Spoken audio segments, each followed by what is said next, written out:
Ok, imaginez si c'était Mirai Gohan qui était revenu dans le passé à la place de Trunks. Nous sommes après Namek. Freezer et son père arrivent sur Terre pour se venger de Goku. Leur vaisseau se pose et Freezer ordonne à son armée d'éradiquer tous les humains. Mais soudain, une vague déferlante sort de nulle part et pulvérise les hommes de Freezer. Un homme apparaît alors devant Freezer et son père. Freezer hallucine. Il croit voir Sangoku en face de lui. Cet homme porte les mêmes vêtements que Goku, il a le même regard, seulement un élément l'interpelle. Le guerrier en face de lui porte une cicatrice sur le visage. Mais surtout, il n'a qu'un seul bras.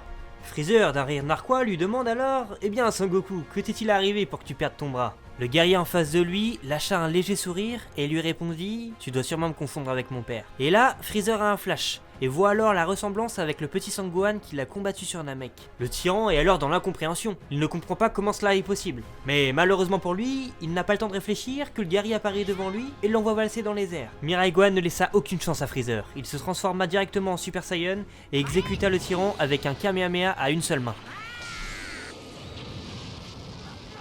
Freezer, comme dans l'histoire originale, finira alors en cendres. Cold, le père de Freezer, qui avait assisté à cette scène, était alors devenu bien lâche, au point de demander à Mirai Gohan de rejoindre son armée. Le guerrier du futur resta impassible et élimina le roi Cold sans aucune retenue. Après cela, Mirai Gohan alla voir Vegeta et les autres pour les prévenir de l'endroit où Goku allait atterrir. Vegeta, qui avait vu le guerrier se transformer en Super Saiyan, lui demanda alors des explications. Dans l'œuvre originale, Trunks ne pouvait pas donner d'informations sur ses origines, car il n'était pas encore né dans cette époque. Cependant, pour Mirai Gohan, c'est différent. Gohan raconta alors son histoire à Vegeta et aux autres. Il leur explique qu'il vient du futur et qu'il est une version adulte du petit Gohan qu'ils connaissent. Dans son futur, lui et le fils de Vegeta, Trunks, étaient les derniers guerriers de la Terre encore en vie, car deux cyborgs avaient pris le contrôle du monde. Vegeta fut surpris d'apprendre qu'il avait eu un fils dans le futur, et demanda à Gohan pourquoi est-ce qu'il n'était pas retourné dans le passé avec lui. Gohan répondit alors qu'il n'avait pas su le protéger. Il expliqua que lors du dernier affrontement contre les cyborgs, il avait accepté que Trunks l'accompagne pour lui prêter main forte. Cependant, les guerriers avaient fini acculés, et lors d'un moment d'inattention de la part de Gohan, Trunks fut exécuté par un des cyborgs. Gohan n'avait pas d'autre choix que de s'enfuir, et grâce à Bulma qui travaillait sur une machine à remonter le temps, il décida de retourner dans le passé pour changer l'histoire. Vegeta et les autres furent sidérés de l'histoire de Mirai Gohan. Le petit Gohan s'approcha alors de sa version future et lui demanda ce qui s'était passé pour son bras. Et le seul regard de Mirai Gohan permit à tout le monde de comprendre comment il avait perdu son bras. C'est alors que Sangoku atterrissait sur Terre. L'homme sortit de sa capsule et demanda aux autres qui était la personne avec eux. Mirai Gohan s'avança alors vers Goku et le prit dans ses bras en l'appelant papa. Dans le futur, cela devait faire plus de 10 ans que son père était mort. Après ces retrouvailles, et après avoir tout expliqué à Goku, Mirai Gohan expliqua à tout le monde que ces cyborgs sont censés se montrer dans 3 ans. Il préconisa à tout le monde de profiter de ce temps pour s'entraîner afin d'être prêt. Contrairement à Trunks, Mirai Gohan restera dans le présent durant ces 3 ans, afin de s'entraîner avec son père et Sangohan enfant. Durant ces années, Mirai Gohan veillera à ce que Goku prenne ses médicaments pour sa maladie du cœur, ce qui fait que, par la suite, contrairement au manga, la maladie de Goku n'apparaîtra pas face à C19, et même jamais. Mirai Gohan étant au même niveau que Goku à ce moment d'histoire, l'entraînement avait alors pour but de mettre Sangohan enfant au niveau, notamment en lui faisant maîtriser le Super Saiyan. D'ailleurs, pour que Gohan débloque le Super Saiyan, ce ne fut pas très compliqué, puisqu'il suffisait que Mirai Gohan raconte comment dans le futur ses amis vont mourir pour que cela lui procure de la profonde colère. Nous sommes alors 3 ans plus tard, le 12 mai. Il est 10h et tous les guerriers sont rassemblés sur l'île où les cyborgs sont censés apparaître. Nos héros se dispersent pour trouver les cyborgs. C'est alors que tout le monde sent le ki de Yamcha diminuer, comme s'il se faisait aspirer. C'est Piccolo qui arrivera sur les lieux en premier. Il verra alors Yamcha se faire aspirer son ki par C19. Le reste du groupe arrivera juste après. Goku demandera alors aux cyborgs d'aller dans un endroit désert pour se battre. Une fois arrivé au plein milieu d'un désert rocheux, Dr Gero fera sa révélation comme dans le manga, où il dit avoir étudié Goku et ses amis depuis le dernier Tenkaichi Budokai. Néanmoins, Mirai Gohan, qui était jusque-là silencieux, regarda le Dr Gero et lui demanda où étaient C17 et C18. Gero est alors surpris que quelqu'un d'autre que lui et C19 soit au courant de l'existence des autres cyborgs. Mirai Gohan dit alors à ses amis que les ennemis qu'ils ont en face d'eux ne sont pas les cyborgs qui étaient censés apparaître. Il émet alors l'hypothèse que son retour dans le passé ait pu changer le déroulement des événements. Tout le groupe est alors choqué et personne ne sait ce qui va se passer maintenant. C'est alors que C19, d'un air arrogant, dit qu'ils n'ont pas besoin de C17 et C18 pour tuer Goku et ses amis. Et c'est alors que Mirai Gohan, Sangoku, Sangohan et Vegeta se transformèrent en Super Saiyan devant les deux cyborgs. Le Dr Gero et C19 comprirent alors dans quel bourbier ils s'étaient aventurés et prirent lâchement la fuite, en espérant les semer dans le désert. Vegeta souria alors, il rattrapa facilement C19 et le désintégra contre un rocher. Goku et les deux Gohan rattrapèrent également le Dr Gero. Celui-ci, acculé et ne voyant aucune issue pour lui, il sortit une télécommande de sa veste et cria que s'il ne parvenait pas à tuer Sangoku, ses cyborgs le pourront. Mirai Gohan, sans émotion, pulvérisa Gero grâce à un Masenko. Mais celui-ci avait quand même réussi à actionner sa télécommande, ce qui eut pour effet d'ouvrir les capsules de tous les cyborgs qui restaient dans son laboratoire. En gros, il vient d'allumer C17, C18 et C16. Gero et C19 sont éliminés, et tout le monde est heureux d'avoir éliminé la menace cyborg. Tout le monde, sauf Mirai Gohan. Il leur explique qu'avant de mourir, le Dr Gero a réussi à activer les cyborgs de son labo. Il ajoute que ces cyborgs sont beaucoup plus coriaces que ceux qu'ils viennent d'affronter, et qu'il n'est pas sûr qu'ils puissent gagner contre eux, même avec le Super Saiyan. Sangoku lui met alors la main sur l'épaule et le rassure, en lui disant qu'avec l'entraînement qu'ils ont subi pendant 3 ans, ils n'ont pas de raison de douter de leur force. Par la suite, Bulma, qui a réussi à localiser le laboratoire du Dr Gero, transmet sa position aux guerriers qui s'y rendent tous. En s'y rendant, ils entendent une grosse explosion. C'était les cyborgs, ils étaient en train de détruire le labo. En s'approchant, Mirai Gohan reconnaît alors directement C17 et C18 et commence à perdre son calme. Cependant, Goku le rassure encore et passe devant pour les affronter. C18 demande aux autres cyborgs de se mettre en retrait et décide d'affronter Goku. Le combat commence alors. Les guerriers ont l'air d'y aller à fond. Sangoku est déjà en Super Saiyan et C18 semble se donner à 100%. Mirai Gohan, qui était alors resté en retrait, remarqua alors 2 choses. La première, il y a un cyborg qui accompagne C17 et C18 qu'il ne connaît pas. Il s'agissait en effet de C16. La seconde chose et la plus intrigante, il a comme l'impression que C17 et C18 sont beaucoup moins forts que dans son futur. Pour en avoir le cœur net, il fonça affronter C17. Ses doutes se sont alors confirmés. Ces cyborgs étaient de loin inférieurs en termes de puissance à ceux qu'il connaissait.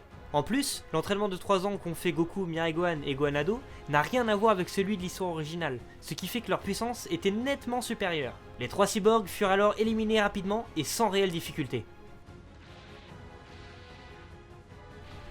Nos héros sont alors débarrassés des cyborgs, et Mirai Gohan décide de rester sur Terre encore 1 an, afin de profiter de sa famille et s'entraîner afin d'être sûr que lorsqu'il retournera dans son futur, il détruira les cyborgs facilement.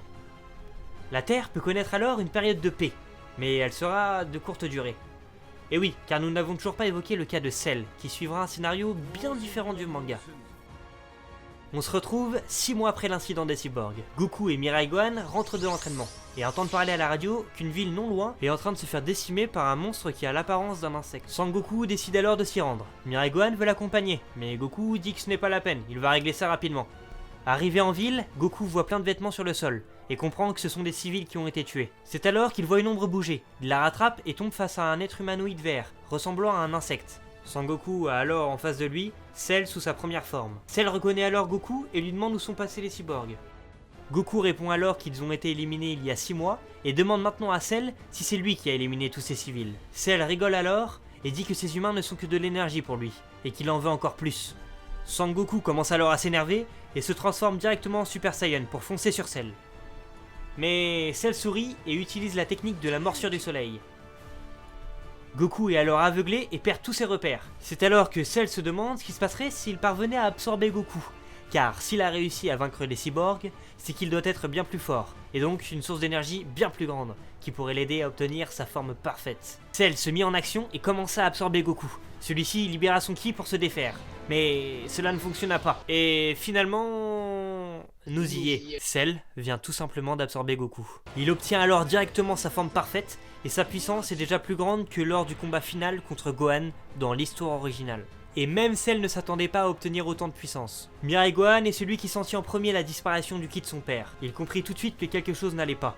Il prit Gohan Ado avec lui et partit directement se rendre à l'endroit où le ki de Goku avait disparu. En arrivant sur place, les deux Gohan tombent face à Cell, qui est en pleine extase face à sa nouvelle puissance.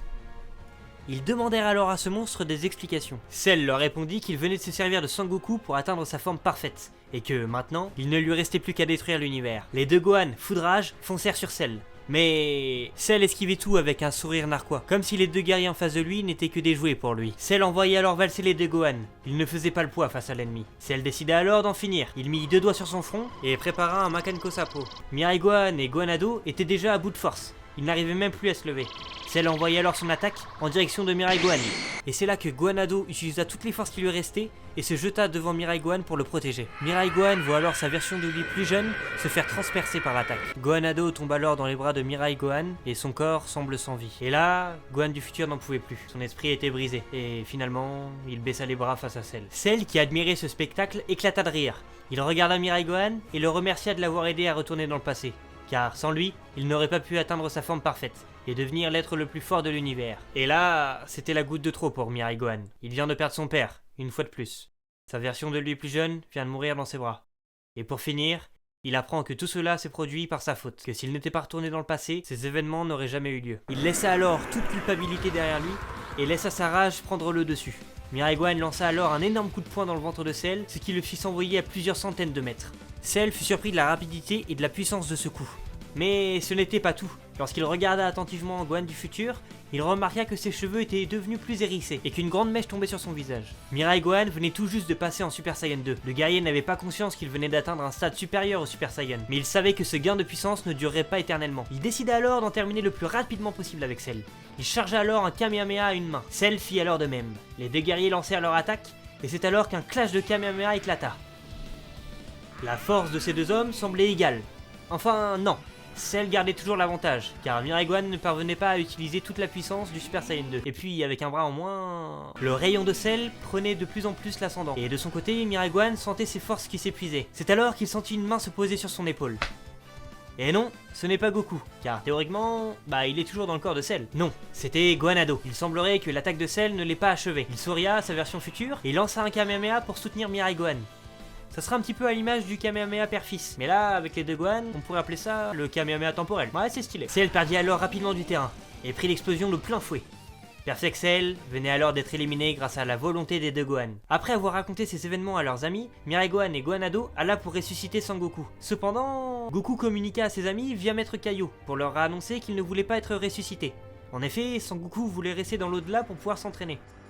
Mirai Gohan prend alors la décision de rentrer chez lui. Il avait largement atteint une force capable de détruire les cyborgs de sa timeline. Et écoutez, c'est comme ça que se termine ce What If. Mais peut-être que dans un futur, on pourrait revoir Mirai Gohan dans Dragon Ball Super. Dites-moi ce que vous en pensez. Je vous laisse me dire en commentaire vos idées pour de prochains What If. Et enfin, si vous avez aimé cette vidéo, n'hésitez pas à laisser un pouce bleu et à vous abonner. Allez, à la prochaine.